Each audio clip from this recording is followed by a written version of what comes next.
Hi అండి, అందరికీ నమస్తే. నేను మీ సునీల్ మద్దాల. ఏంటంటే రాజకీయం, ఆంధ్రప్రదేశ్లో జరుగుతున్న రాజకీయం మీకు నాకు తెలియదు కదండి. ఏంటంటే ఈ కొనుగోళ్ల రాజకీయం లేదా లావాదేవీల రాజకీయం. కాబట్టి ఇవి మీకు నాకు తెలియదేం కాదు. కానీ పేర్ని నాని గారు కొత్తగా 2 పేర్లు అయితే చెప్పారండి. ఆ పేర్ల గురించి ఇప్పుడు రాష్ట్రం అంతా కొట్టుకు చేస్తుంది. అసలు ఎవరి సతీష్, ఎవరి రాజేష్, వీళ్ళిద్దరి కోసం ఎంపీలనే రాజీనామా చేయించిన చంద్రబాబు నాయుడు గారు. ఏ ఎంపీలని? ఎవరైతే వైసీపీ నుంచి టీడీపీలోకి మారాలనుకుంటున్నారో ఆ ఎంపీలని రాజీనామా చేసి రమ్మంటాం. ఆ ఎంపీ 2 సీట్లని ఆ సతీష్కి రాజేష్కి ఇవ్వాలనుకుంటాం. దీని వెనకాల నడుస్తున్న కథ ఏంటి? దీని గురించి అయితే కనుక ఖచ్చితంగా మనం మాట్లాడుకోవాలనుకున్న ముందు ఫస్ట్ ఈ వీడియో అయితే కనుక మీ బాధ్యత ప్రకారంగా ఒక లైక్ అయితే చేయండి. నాకు మోటివేషన్గా ఉంటుంది, చాలామందికి ఇన్ఫర్మేషన్ అయితే కనుక షేర్ అవుతుంది. మర్చిపోద్దు, లైక్ చేసిన తర్వాత మీ అమూల్యమైన అభిప్రాయాన్ని కామెంట్ రూపంలో తెలియజేయండి. దాని ద్వారా ఏంటంటే మీ అభిప్రాయం ఏంటనేది నేను ఒక విషయం చెప్తాను. మీకు ఆఖరిగా ఒక ప్రశ్న అయితే మిమ్మల్ని అడుగుతాను. ఖచ్చితంగా ప్రశ్నకు సమాధానం మాత్రం మీరు కామెంట్ రూపంలో తెలియజేయండి. ఈ కొనుగోళ్ల రాజకీయం నుంచి, ఈ లావాదేవీలు, ఈ కరెన్సీ రాజకీయం గురించి కొన్ని ప్రశ్నలు అయితే నా మధ్యలో మెదులుతున్నాయి. కాబట్టి వాటి సమాధానాలు మీరే చెప్పాలి. కాబట్టి ఎవరైతే ఈ కొనుగోలు రాజకీయంలో వైఎస్ఆర్సీపీ నుంచి ఎవరు బయటకు వెళ్ళిపోతున్నారో మీకు ఆల్రెడీ తెలుసు. ఎందుకు ఒక దప్పుడుగా ఛానల్ అన్ని వాయించేస్తున్నాయి. ఎవరంటే ఎంపీగా మోపిదేవి వెంకటరమణ జంపు, తర్వాత అదే ఇంకొక MP Beda Mastan Rao jump, R Krishnaiah, Ayodhya Rami Reddy, Meda Raghunath Reddy, Pilli Subhash Chandrabose. వీళ్ళైతే కనుక వీళ్ళు కొంతమంది క్లారిటీ ఇచ్చారు, కొంతమంది క్లారిటీ ఇవ్వలేదు. క్లారిటీ ఇచ్చిన వాళ్ళేమో ఉంటారో, క్లారిటీ ఇవ్వని వాళ్ళేమో జంపు. దాంట్లో అలాంటి ఒకటి లేదు. కాబట్టి అలాగే ఎమ్మెల్సీ ఎవరైతే పోతులు సున్నితున్నారో జంపు. కాబట్టి వీళ్ళు వెళ్ళిపోనివ్వండి. వెళ్ళిపోయిన వాళ్ళ గురించి మాట్లాడలేదు నేను ఇక్కడ. ఎలా అంటే రాజకీయం ఇది ఎవడ చూడండి రాజకీయం అంటే ఇది పదవి ఉంటే అధికారం ఉంటే ఉంటారండి. అధికారం లేకపోతే కనుక అధికారం ఏ పక్క ఉంటే కనుక ఆ పక్క పోతూ ఉంటారు. మామూలేది, మామూలే, దాంట్లో ఎలాంటి డౌట్ లేదు. కానీ మనకు తెలియాల్సింది ఏంటంటే కనుక ఎవరైతే ఇద్దరు అసలు చంద్రబాబు నాయుడు గారికి ఉన్నది ఏంటంటే, చంద్రబాబు నాయుడు గారి రాజకీయ మార్క్ ఏంటంటే ఎవరన్నా వస్తానంటే రండి వెంటనే భుజబచ్చి చేసి లోపల జాయిన్ చేసుకుంటాడు ఆయన. అలాంటిది రాజీనామాలు చేసి రమ్మన్నాడు ఈ మధ్యలో కొత్తగా ఆయన ముఖ్యమంత్రి గారు చెప్పే మాట ఇది. ఎందుకంటే కనుక గత ముఖ్యమంత్రి జగన్మోహన్ రెడ్డి గారు ఎవరైనా పార్టీలో చేరాల్సి వస్తే కనుక పక్కాగా మీ పదవికి రాజీనామా చేయాలి అని అన్నారు. అంతకుముందు చంద్రబాబు నాయుడు గారు 20 మందిలో తీసుకున్నాడు. అప్పుడు ఎవరిని రాజీనామాలు చేయించాల. ఇప్పుడు కూడా రాజీనామాలు చేయించాల. కొంతమందితోటి ఎవరైనా మేయర్లు కానీ ఎవరైతే ఉన్నారో కార్పొరేటర్లు కానీ ఇలాంటి వాళ్ళతో ఎవరితో రాజీనామా చేయించుకున్నారో తీసేసుకున్నారు. ఇదే మాట నేను చెప్పడం కాదు, ఎవరైతే పేర్ని నాని గారు ఉన్నారో ఆయన ప్రెస్ మీట్ పెట్టి ఇందాక ఒక మాట చెప్పాడు. ఆయన పెట్టిన ప్రెస్ మీట్లో ఆయన మాట్లాడని మాటల్లో నాకు మాత్రం బుర్ర తొలిచేస్తున్న ప్రశ్న ఒకటి మిగిలిపోయిందండి.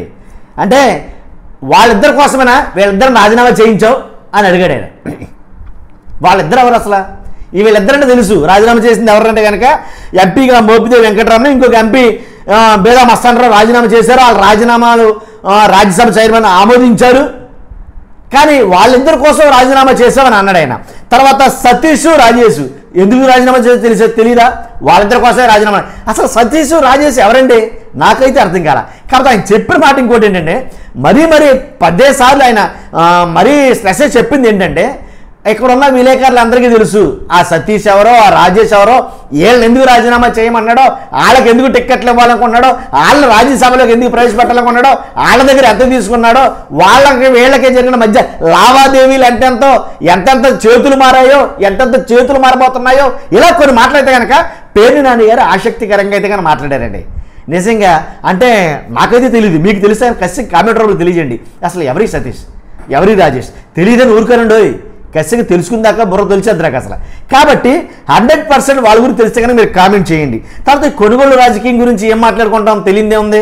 గేదెల సంతల్లో గేదెలను కొన్నట్టు, అదే పశువుల సంతలో పశువులను కొన్నట్టు అండి ఇలాగ కొంటా ఉంటారో వాళ్ళు అమ్ముడు పోతూ ఉంటారు. కానీ కొంచెం నైతిక విలువలనేవి, ఎలాంటి పెద్ద పదాలు వాళ్ళకి తెలియదేమో, నైతిక విలువలనేవి లేదా కొద్ది గొప్ప నీతి అనేది కొన్ని ఉంటాయి. అవి మరి రాజకీయ నాయకులు అందరికీ ఉండవని అన్నాను కానీ కొంతమంది అయితే ఉంటారు అలాగా. అయితే తర్వాత ఇంకోటి ఏంటంటే కదా, రాజ్యసభలో సీట్లు పెంచుకుని చంద్రబాబు నాయుడు గారు ఆడే ఒక స్కెచ్లో రాజ్యసభలో తమ వాటా సీట్లు పెంచుకోవాలి. తమ వాటా సీట్లు పెంచుకుంటే అక్కడ రావాల్సిన వాటా ఎక్కువ ఉంటుంది అని ఒక ఆరోపణ అయితే కనుక పేర్ని నాని గారు చేశారు. అంటే రాజ్యసభలో సీట్లు పెంచుకోవడం ద్వారా కోట్లు ఎక్కువ వస్తాయి అనేది కనుక పేరు నాని గారు అన్న మాట ఇది. కాబట్టి ఇద్దరు బీసీలతో రాజీనామా చేయించా కదా, నీకు దమ్ముంటే ముఖ్యమంత్రి గారిని అడుగుతున్న, పేరు నాని గారిని అడుగుతున్న ప్రశ్న ఏంటంటే, మీకు దమ్ముంటే ముఖ్యమంత్రి గారికి ఇద్దరు బీసీల చేత రాజీనామా చేయించవు, మరలా అదే బీసీలకి ఇద్దరికి నువ్వు రాజ్యసభకు పంపించగలవా? జీవితం మొత్తం మీద రాజ్యసభ పుట్టిన కాడి నుంచి ఒక జాలరి కానీ ఒక వడ్డీలు కానీ ఇలా బీసీ సామాజిక వర్గానికి చెందిన వ్యక్తిని నువ్వు పంపించగలిగావా ఎప్పుడైనా అని ఒక సవాల్ లాంటి దాంతో కూడుకున్న ఒక మాట అయితే మాట్లాడాడండి ఆయన. కాబట్టి నాకు ఇదంతా ఒక ఎత్తు అయితే కనుక ఆ సతీష్ ఎవరో ఆ రాజేష్ ఎవరో ఇన్నిసార్లు అడిగా నేను ఏమనుకోవద్దు. కానీ తెలియక బుర్ర పీకేసుకుని ఆల్రెడీ నేను సెర్చ్ చేశాను, నాకు అర్థం కదా, మ్యాక్సిమం నాకు తెలిసి రేపటికల్లా నాకు తెలుస్తుంది వాళ్ళిద్దరు ఎవరైనా తెలుసుకుంటాను కూడా, తర్వాత ఒక వీడియో అయితే చేస్తారు. కాబట్టి వాళ్ళ కోసం వీళ్ళని రాజీనామా చేయించాడంటే, చంద్రబాబు నాయుడు గారు ఇలా చేయించారంటే నాకు అసలు ఆ ఇంపార్టెంట్ పర్సన్స్ ఎవరో తెలియలా, దాని గురించి అని ఈ వీడియో చేస్తాను. చూస్తారా మీరు అందరూ కూడా ఈ కొనుగోలు రాజకీయం లేదా ఈ లావాదేవీల రాజకీయం లేదా పశువుల సంతలో పశువులు కొనే ఈ రాజకీయం మీకేమన్నా అనిపిస్తుందా? ఖచ్చితంగా మీ అమూల్యమైన అభిప్రాయం ఏంటి వాటి మీద?